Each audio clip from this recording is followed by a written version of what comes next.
प्रशासनले त्यो पारी जान दिइरहेको छैन।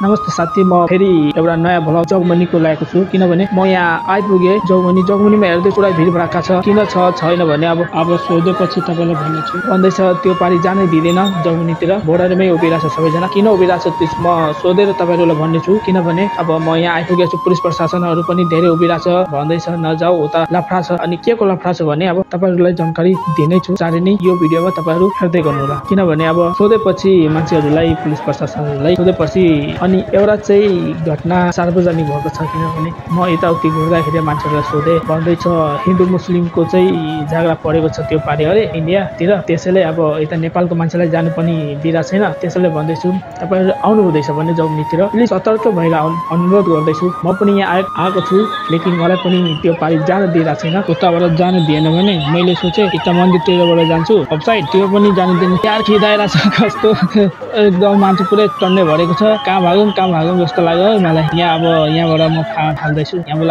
हाम फालेपछि उतापट्टि गएँ, उताबाट पनि सबैलाई खिदाइरहेको छ। मान्छेहरू पुरै तनाव छ, कसरी जानु भनेर। अब रासन पानी पनि ल्याउनु पर्छ त्यो पारीबाट भनेर। अब खोइ के कस्तो हुन्छ।